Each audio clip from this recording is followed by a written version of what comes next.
Esta mañana, y como os decía hace un momento, quisiera que pudiéramos tener una reflexión en la palabra del Señor en torno a esta tarea que los maestros cada semana realizan con nuestros niños, con nuestros preadolescentes, con adolescentes, pero que también se sigue realizando con jóvenes y también con adultos. La tarea de la enseñanza de la palabra de Dios. Quisiera que pudiéramos leer un texto que se encuentra en Jeremías, en el capítulo 18, versículos del 1 al 9. Es un texto que conocemos.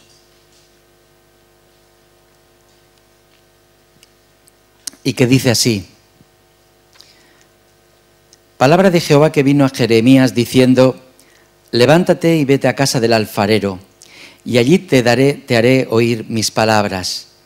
Y descendí a casa del alfarero, y he aquí que él trabajaba sobre la rueda, y la vasija de barro que él hacía se echó a perder en su mano, y volvió y la hizo otra vasija según le pareció hacerla.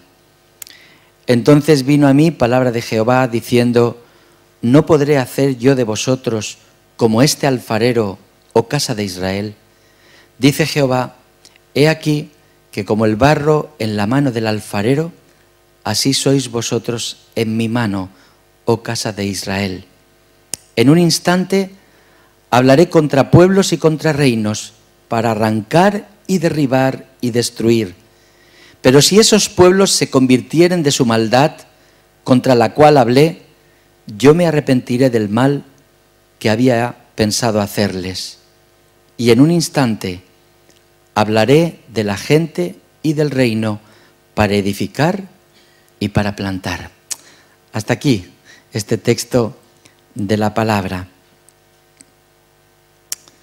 Mirad esta tarea que los maestros realizan semana a semana aquí en la iglesia con los niños.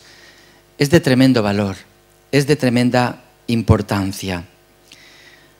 Es una tarea en la que no solo participan los maestros, es una tarea en la que participa toda la iglesia, directa o indirectamente, consciente o inconscientemente, porque con nuestras actitudes, con nuestras palabras, con nuestros hechos, también estamos enseñando. Mirad, los niños aprenden por modelos, son muy observadores. Y aquello que ven, muchas veces mimetizan y hacen.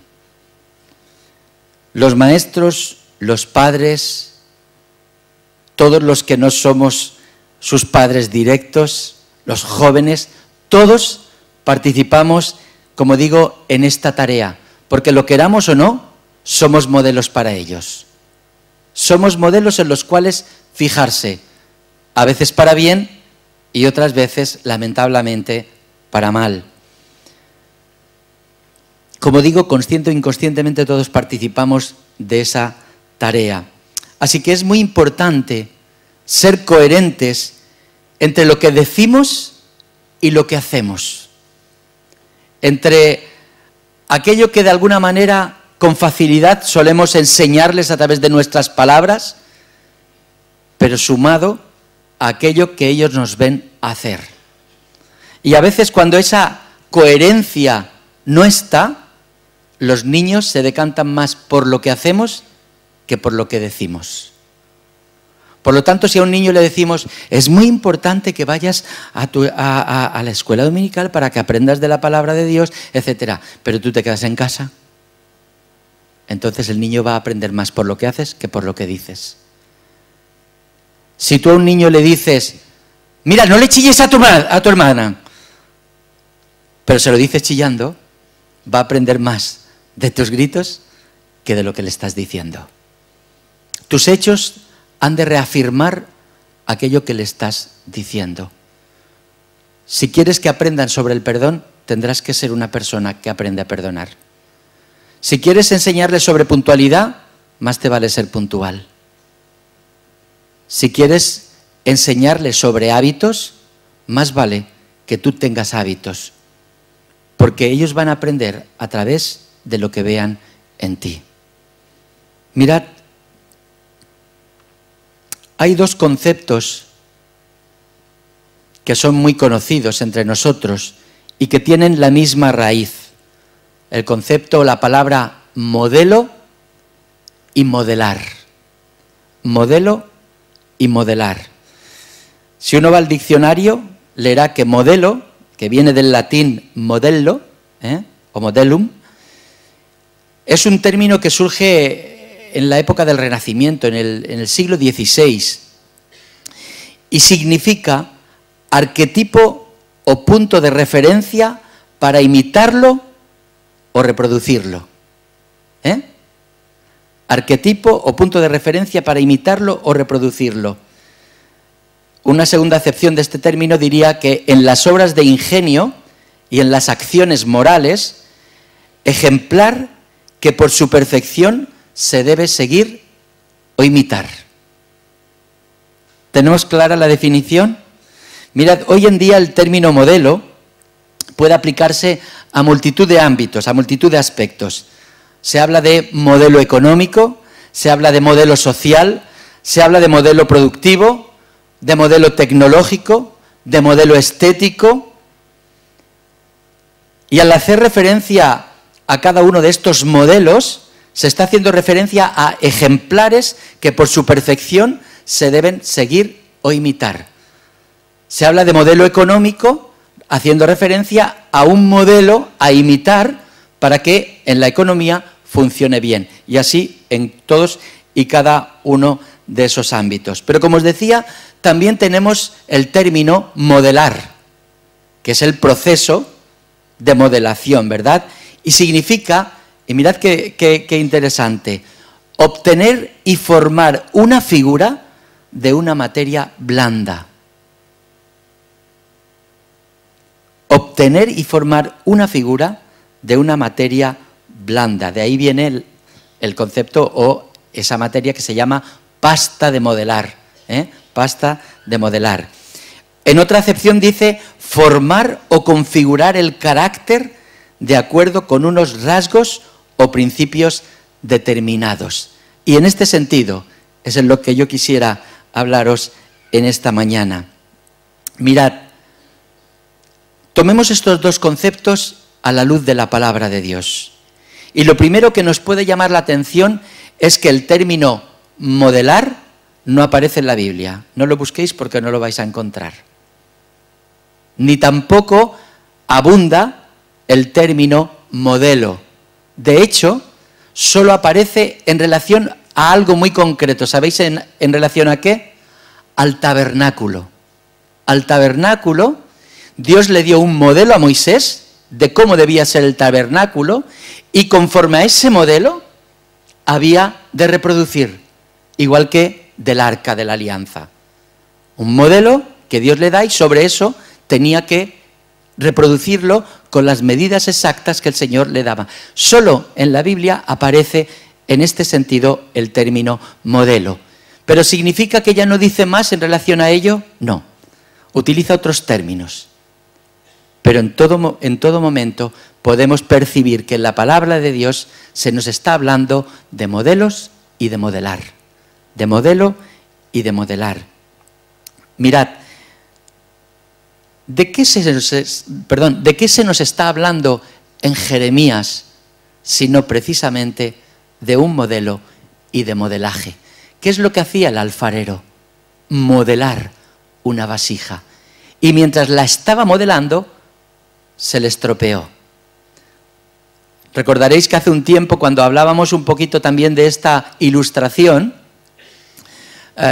os preguntaba cuántos habéis visto a un alfarero trabajar en un torno. ¿Lo recordáis? Y aquellos que lo habéis podido contemplar, habréis visto que a veces el torno que gira y gira y gira sobre su eje, cuando la figura, por ejemplo, no se coloca en el centro exacto de gravedad de ese torno, ¿qué es lo que pasa? Que no sale bien. Y posiblemente, por cualquier motivo, al alfarero no le quedaba todo lo circular que quería o no levantaba con la altura o con la forma que él quería. Entonces, ¿qué es lo que hace un alfarero cuando esa pieza que está haciendo con barro blando no le sale como él quiere? Simplemente la vuelve a deshacer, vuelve a amasar y la vuelve a rehacer con el mismo barro, hasta que finalmente surge la figura tal cual él la tiene en su mente. Así que el concepto de modelaje y de modelo aparece, ya digo, diseminado por toda la palabra de Dios, y también ese concepto aparece en este texto de Jeremías que hemos leído. Porque si no, ¿a qué se refiere también Pablo cuando dice: sed imitadores de mí, así como soy de Cristo? Y eso lo encontramos en 1 Corintios 11:1. Sed imitadores de mí, así como de Cristo. Es decir, mirad, Pablo tenía un modelo, tenía un referente, tenía el modelo de modelos, que es Cristo Jesús. Y cuando Pablo se asemejaba a ese modelo, entonces podía decirle a los demás: sed imitadores de mí. Es decir, puedo serviros como modelo en tanto yo soy modelado por Cristo. Es decir, en tanto yo reproduzco el modelo de Cristo Jesús, sed imitadores de mí.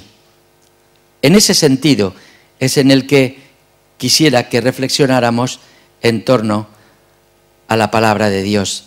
Porque mirad, si en la vida hablamos de modelos económicos, de modelos sociales, de modelos tecnológicos, si hablamos de modelo de vida, que es tal vez el modelo más importante de nuestra existencia, ese modelo se encuentra en la persona de Jesús. En la persona de Jesús. Muchos en nuestros días quieren constituirse modelos y se convierten incluso para muchos en ídolos y se quieren parecer a esos ídolos. Ídolos del ámbito deportivo, del ámbito musical. Hay jóvenes que los ven y yo quiero ser como él, pero no solo imitan o no solo buscan ser como es únicamente en el ámbito musical o deportivo, sino que quieren parecerse íntegramente a esos modelos. Pues mirad, solo tenemos un modelo perfecto. Solo tenemos un modelo perfecto de vida, y ese modelo es Jesucristo. Es Jesucristo. Aprender a vivir la vida es aprender a ser como Jesús. La palabra trata abundantemente, como digo, de este tema, ya que lo que Dios busca en cada uno de nosotros es hacernos conforme al modelo de Cristo Jesús. Dios quiere modelar tu vida y la mía conforme a un modelo, el modelo por excelencia, que es Cristo Jesús. Y también en la palabra se habla del proceso de modelaje, de cómo el Espíritu Santo trabaja en nosotros para ser modelados conforme a la persona de Cristo Jesús o conforme al modelo de Cristo Jesús. Mirad, los aspectos que hemos de imitar en la persona de Cristo Jesús no son aspectos externos, principalmente, sino más bien aspectos internos. Porque mirad, cuando estamos hablando de Jesús como modelo, no estamos refiriéndonos, ni la palabra se refiere a que tú tengas que hacer las mismas cosas que Cristo Jesús hizo. No te llama a morir en una cruz, sino te llama a que tomes tu propia cruz. Lucas 9, 23. Si alguno quiere venir en pos de mí, niéguese a sí mismo, tome su cruz cada día, su cruz cada día, y sígame. Su cruz es su proyecto de vida para el cual el Señor le ha creado. Luego, no estamos llamados a repetir las cosas que Jesús hizo, porque como digo, Jesús vino para redimir a la humanidad. Ni tú ni yo vamos a redimir la humanidad, pero sí estamos llamados a hablar de aquel, y no solo a hablar de aquel que vino a redimir la humanidad, sino a compartir también esa redención que nosotros un día recibimos por la obra de Cristo Jesús. Como digo, no tenemos que reproducir las cosas que Jesús hizo, pero sí el carácter de Cristo Jesús. Estamos llamados a reproducir el carácter de Cristo Jesús, porque Pablo dice que tenemos la mente de Cristo. Aquellos que hemos creído en el Señor y que le hemos hecho de Él no solo nuestro Salvador, sino también nuestro Señor, estamos llamados a tener la mente de Cristo, a pensar como Cristo pensó. Por lo tanto, mente y corazón, carácter de Cristo, es lo que estamos llamados a reproducir en nuestra vida. Por lo tanto, Jesús es nuestro modelo y hemos de ser modelados por el Espíritu Santo para reproducir ese carácter de Cristo Jesús. Se trata, como digo, de aprender cómo era Jesús y aplicarlo a nuestra vida. De hecho, ¿qué características podríamos resaltar de Jesús?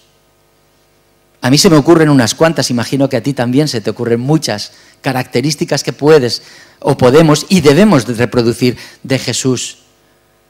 Jesús era un hombre humilde, humilde.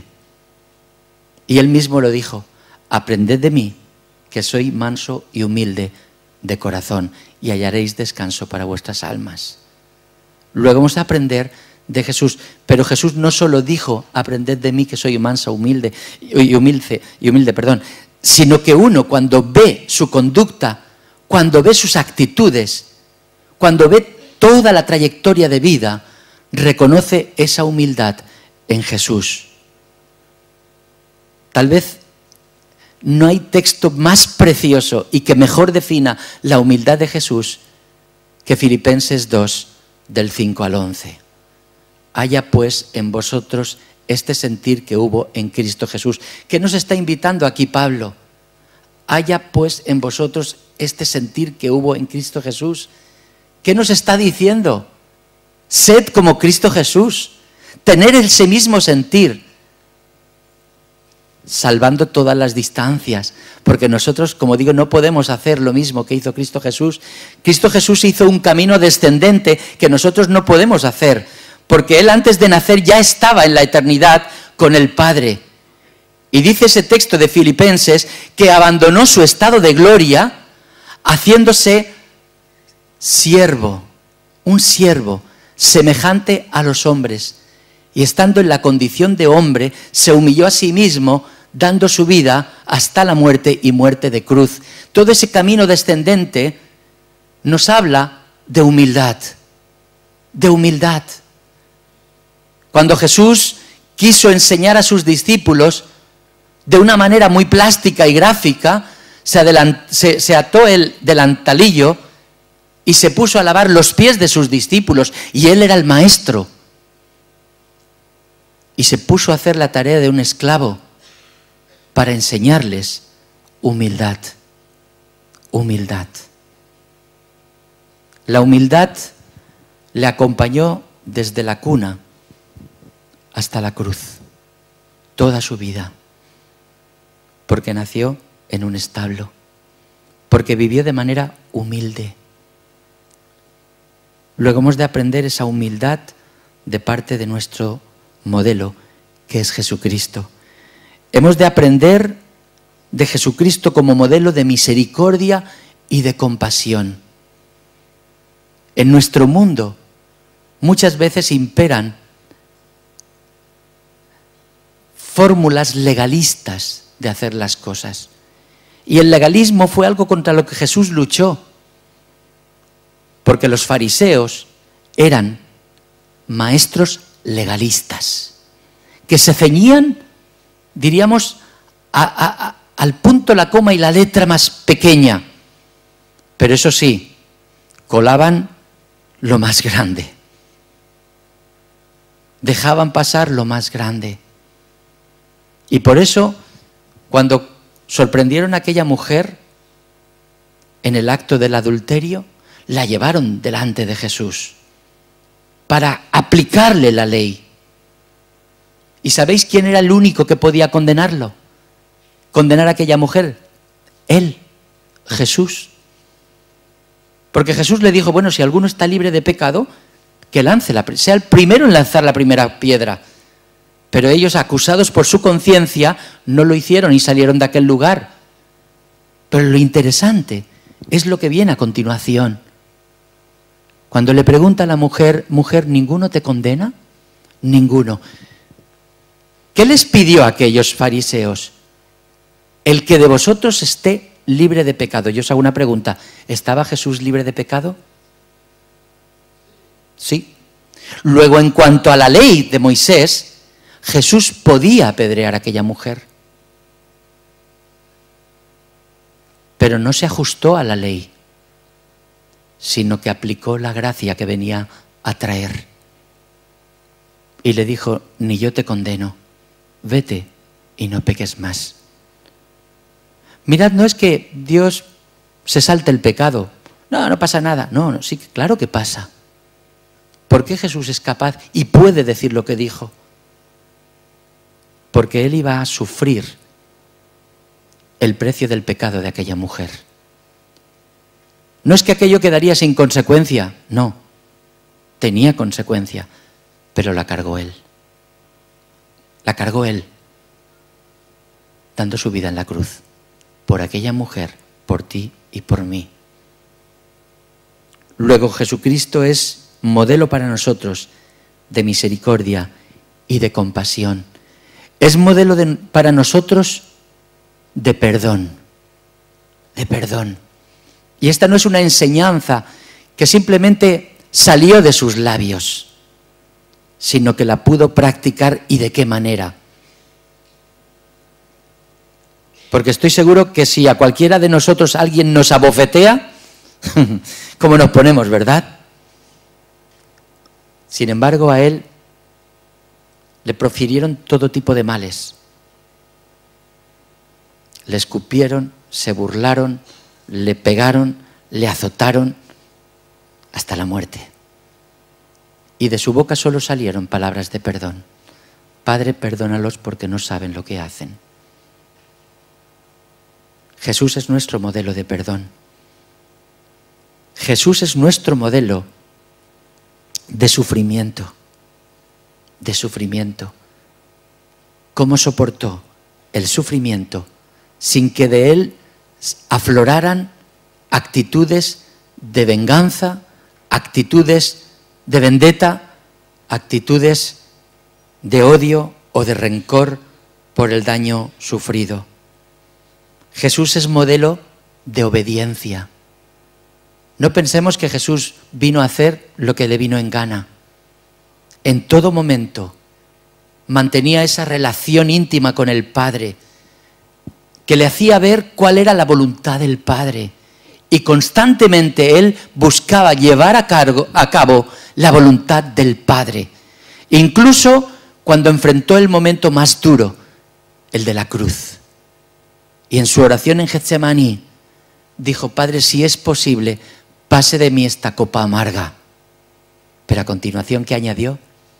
Pero no se haga mi voluntad, sino la tuya. Y fue obediente hasta la muerte, y muerte de cruz. Por lo tanto, es modelo para nosotros de obediencia. Es modelo para nosotros de alegría. De alegría. Cuando el Señor daba sus mandamientos a sus discípulos, no lo hacía para ponerles una carga difícil de llevar. No. Él, si leéis el capítulo 15 del Evangelio de Juan, veréis que cuando habla de los mandamientos, lo hace en ese sentido en el que su gozo sea cumplido en sus discípulos y que puedan participar del mismo gozo que Jesús tenía. Jesús era una persona de gozo, porque vivía en el Espíritu de Dios estaba en él, y el fruto del Espíritu es amor, gozo, y el gozo de Jesús estaba ahí, presente. Y Jesús quiere que seamos hombres y mujeres de gozo, como Él lo fue. Y hermanos, la lista sería interminable de aspectos en los cuales Jesús es nuestro modelo de vida. Pero quisiera, hermanos, que pensáramos concretamente en 3 aspectos muy importantes en nuestros días y ante los cuales también Jesús se levanta como modelo para nosotros. Mirad, un aspecto. Hablábamos antes de modelos económicos. Hoy día en nuestra sociedad la economía es una de las cosas que priman la existencia y la ética. Y los modelos económicos que nuestra sociedad trata de transmitir, y no hablo de macronúmeros, no hablo de modelos para las grandes empresas, no.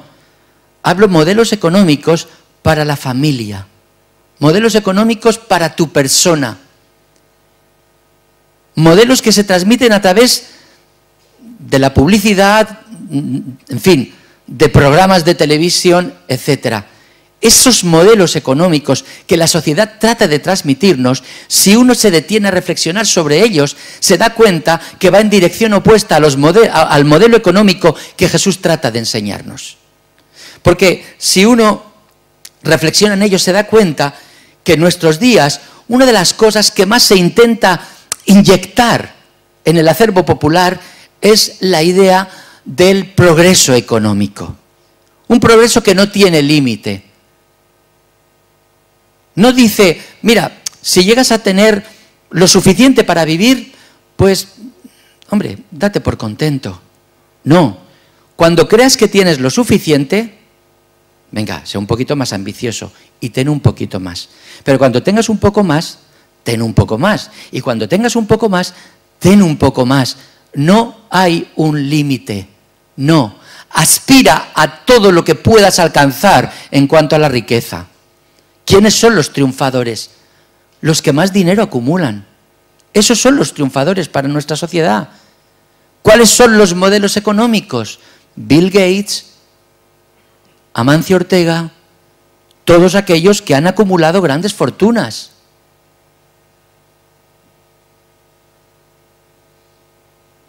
Pero el hombre no tiene límite en cuanto a ambición. Por eso, desgraciadamente, vemos tantas personas que se han dejado arrastrar por la corrupción, porque lo importante era tener más, no importando cómo alcanzarlo. Porque en nuestra sociedad también se nos enseña muchas veces que para alcanzar un puesto donde vas a tener más prestigio y más dinero, si tienes que pisar a alguien, tranquilo, písalo, porque vivimos en una sociedad competitiva. A mí no me sirve este modelo económico, no me sirve, porque precisamente el modelo económico en el que está nuestro país y en el que está Europa es un modelo económico que ha hecho crecer la brecha entre ricos y pobres. Es un modelo económico que ha deshumanizado a la humanidad y que nos hace vivir episodios tan vergonzosos como el de los refugiados. Mal llamados refugiados, porque no encuentran refugio en ningún sitio. A mí no me gusta el modelo económico que veo a mi alrededor, donde el trabajo se ha convertido en lo más importante.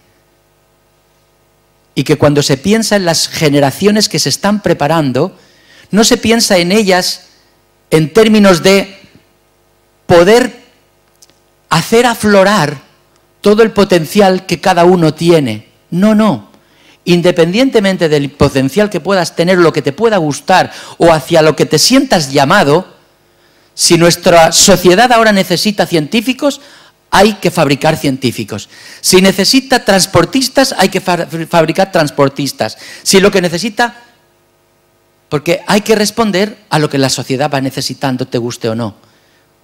Y eso influye en los cortes de nota y en un montón de cosas más. Vemos que son modelos económicos que acaban afectando a los modelos educativos. Modelos educativos que obedecen a los modelos económicos. Y que, como digo, generan miles y miles de jóvenes que no alcanzan el listón. fracasados de la educación, porque no se pensó en ellos. Se pensó en el modelo productivo por encima de ellos. Modelo económico. Después veremos el contraste con el modelo de Jesús. Modelos estéticos. En nuestros días, la sublimación de lo estético sobre lo ético. Y esto hace que tanta importancia en nuestros días tengan las supermodelos, que son las que de alguna manera pues tratan de trasladar al pueblo cuáles son las líneas de moda que están bien vistas o las que están mal vistas. Y mirad, esto tiene mucha más importancia, no tenemos tiempo para entrar en profundidad en ello, hermanos, pero nos daríamos cuenta hasta qué punto los conceptos de moda actuales, y fijaos, modelo, modelar, moda, tienen la misma raíz, pero no es lo mismo, ¿verdad? ¿Hasta qué punto en nuestros días la moda está dañando a generaciones jóvenes, dañándolas hasta el punto de perder la salud? No se habla mucho de ello, pero el problema de anorexia y bulimia que existe en el presente es mucho mayor de lo que pensamos. ¿Y quién produce ese problema? Conceptos de moda a los cuales se ven obligados muchas modelos que les exigen tener un peso concreto y en cuanto superan ese peso no las quieren, las desean. Modelos que se asemejan más a esqueletos andantes que no a otra cosa. La moda marca unas líneas estéticas que están haciendo mucho daño. Pero detrás de la moda hay toda una filosofía de vida. Y en las modas, en la actualidad, se busca que, por ejemplo, las mujeres parezcan menos mujeres y los hombres menos hombres. Se busca potenciar lo neutro. Y hay toda una filosofía detrás. Hay muchos daños colaterales en base a esos conceptos estéticos que en nuestros días se imponen y que dañan a tantos y tantos jóvenes. Y por otro lado, tenemos también los modelos filosóficos.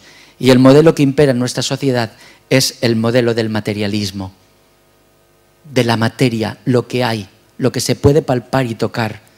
Y ese materialismo, sin duda alguna, deja totalmente de lado, o mejor dicho, no existe para ellos ni vida eterna, ni nada que haya después de esta vida.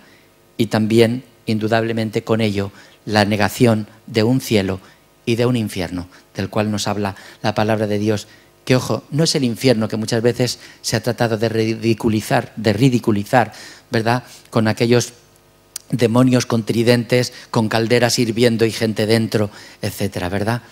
Sabemos que el infierno es la ausencia de la presencia de Dios. Y cuando partamos para la eternidad,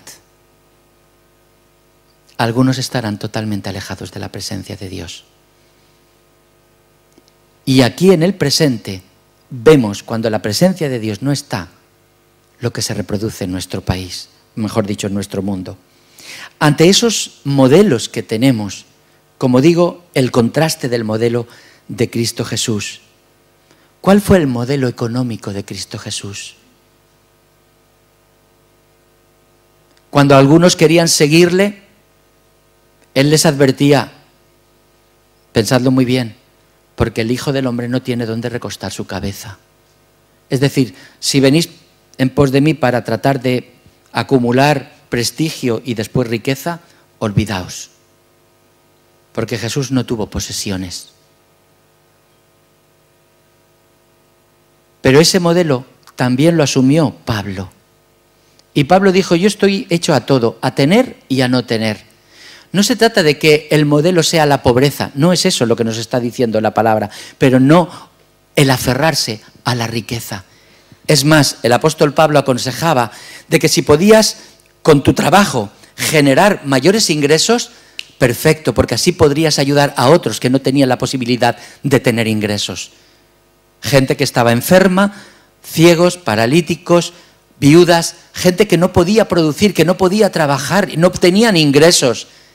Y el apóstol Pablo dice, pues si tienes ingresos e ingresos de más, perfecto, porque así podrás ayudar a otros. Pero no existe en el Nuevo Testamento la idea de acumular por acumular. Yo no la encuentro, hermanos. Si alguien la encuentra, que me lo diga, perdón. Pero yo no lo encuentro. De atesorar. Es más, se nos aconseja que atesoremos riqueza en los cielos, pero no aquí, en la tierra. Los estudios que se han hecho en el presente han demostrado que más allá, cuando uno ya supera el umbral de la pobreza, cuando uno ya tiene lo suficiente, lo necesario para vivir, nos dicen estos estudios hechos en las universidades que tener más no nos hace más felices. A veces pensamos que los que más tienen son los más felices, porque eso es lo que se nos trata de vender en nuestros días, pero no es así. No por tener más vas a ser más feliz.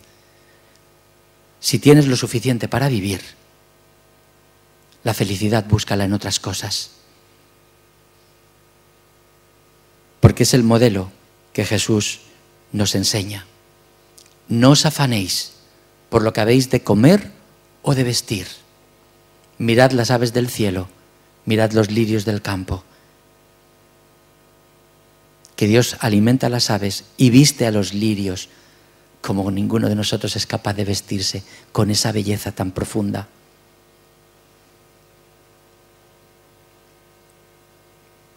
El modelo de Jesús como modelo estético nos empuja a buscar una belleza distinta a la que en este mundo se promueve, y es la belleza interior. Mirad, yo por mucho que me arregle y por muchos kilos que pierda y por mucho implante de pelo que me ponga, soy como soy, punto. Y no me voy a convertir en una belleza según los parámetros estéticos de la sociedad. Y yo sé que hay muchas mujeres y también hombres que viven frustrados porque no alcanzan ese canon de belleza que se vende en nuestra sociedad. Pero el Señor Jesús no te pone en esa tesitura, porque la belleza que busca está en tu interior. Es más, según se nos dice en Isaías, en el capítulo 53, Jesús mismo no tenía atractivo físico, mas sin atractivo para que no le deseáramos. No tenía atractivo físico. Ahora me imagino que la mirada de Jesús debía ser penetrante. Pero no es ese rubio de ojos azules que nos sacan a veces en las películas cuando buscan un modelo de Jesús. No, porque no es en esa dirección en la que quiere apuntar el Señor Jesús. Apunta hacia esa belleza interior que sí que podemos generar en nuestra vida, más allá de nuestro aspecto estético. Él busca nuestro atractivo interior. Yo he conocido personas que físicamente no son nada atractivas, pero me han parecido personas bellas, bellas, porque te sientes a gusto estando a su lado, más allá de lo agraciadas que puedan ser físicamente, porque son personas que te trasladan la bondad, te trasladan la alegría, te trasladan amor, te trasladan paz, donde te sientes a gusto, porque tienen una belleza interior que ya muchos modelos y modelos, quisieran para ellos y para ellas. Y mirad, el modelo filosófico que Jesús nos transmite es un modelo que no se centra en el materialismo, sino que se centra en el reino de los cielos. En un reino que empezamos a experimentar aquí en la tierra, aquí y ahora, pero que de alguna manera viviremos en plenitud cuando hayamos pasado a la otra vida. Esa vida eterna que Cristo Jesús tiene reservada para todos aquellos que hemos creído en Él. Por lo tanto, hermanos, Jesucristo es nuestro modelo y el Espíritu Santo nuestro modelador. Porque el Espíritu Santo es quien nos guía como se nos dice en la palabra, es el que nos guía a toda verdad. Lo decía Jesús: cuando venga sobre vosotros el Espíritu de verdad, Él os guiará a toda verdad. El Espíritu modela nuestras mentes. Mirad, padres que tenéis hijos pequeños.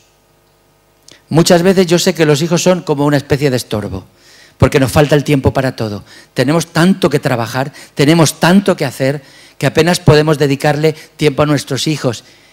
Y qué bien, qué alivio nota uno cuando de pronto lo deja con la tablet o lo deja delante de la tele y parece que quede totalmente anulado. Ya no me rompe vasos, ya no me tira los muebles, ya no me deshace nada.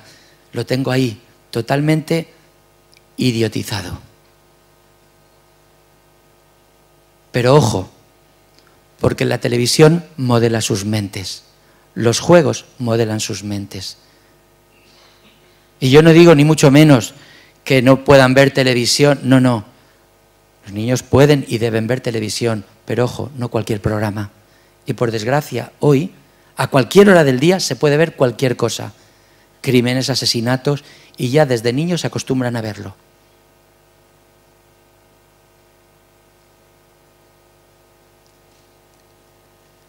Nuestra mente, nuestro corazón, debe ser modelado por el Espíritu Santo, que no solo nos guía a toda verdad, sino que nos capacita para poder poner en nuestra vida todos aquellos aspectos que aprendemos del modelo por excelencia, que es Jesús.